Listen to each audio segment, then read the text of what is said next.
দেবীর বোধন, আমন্ত্রণ এবং অধিবাসের মধ্য দিয়ে আজ শুরু হলো শারদীয় দুর্গোৎসবের ষষ্ঠী পূজা।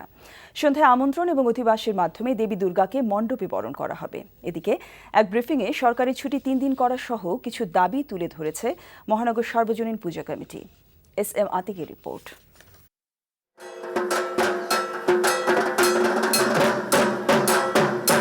ষষ্ঠীর মধ্য দিয়ে সূচনা হলো শারদীয় দুর্গোৎসবের মূল আনুষ্ঠানিকতা।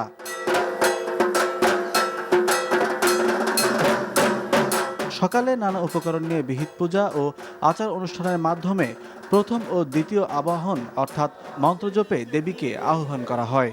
এ সময় ঢাক আর কাঁসার ঘণ্টার শব্দ, ধূপের ধোঁয়া আর উলুধ্বনির সঙ্গে উচ্চারিত হয় ভক্তিমন্ত্র।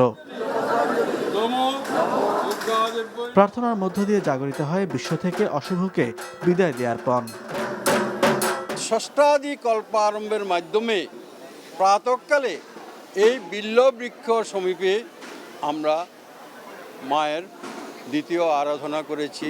মা, তুমি যুগে যুগে যেভাবে সকল অশুভ শক্তি ধ্বংস করে শুভ শক্তি সঞ্চার করেছ, এইবারও তুমি সেইভাবে সকল অশুভ শক্তি ধ্বংস করে এই পৃথিবীতে শান্তি প্রতিষ্ঠা করো।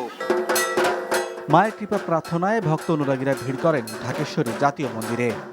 আজকেই আমরা দেবী দুর্গাকে মর্তে আসার জন্য আহ্বান জানাই এবং ধর্মীয় যে ভাবগাম্ভীর্য আজকে থেকেই শুরু হয়। সার্বজনীন দুর্গাপূজা তো ব্যক্তিগতভাবে চাওয়ার চেয়ে বরং সার্বজনীন চাওয়াটাই মুখ্য হয়ে দাঁড়ায় এখানে। দেশের কল্যাণ হোক, সবার মঙ্গল হোক, সব বাধা দূর হয়ে যাক। এদিকে এক সংবাদ সম্মেলনে সার্বজনীন পূজা উদযাপন পরিষদের পক্ষ থেকে সাম্প্রদায়িকতা ও ধর্মান্ধতার ঊর্ধ্বে উঠে উৎসব উদযাপনের আহ্বান জানানোর পাশাপাশি তুলে ধরা হয় কিছু দাবি। শারদীয় দুর্গোৎসব উপলক্ষে 3 দিন সরকারি ছুটি ঘোষণা করতে হবে।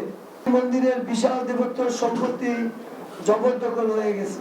মাত্র 6 বিঘা পরিমাণ ভূমি মন্দিরের দখলে আছে, বাকি 14 বিঘা সম্পত্তি আর বেদখল।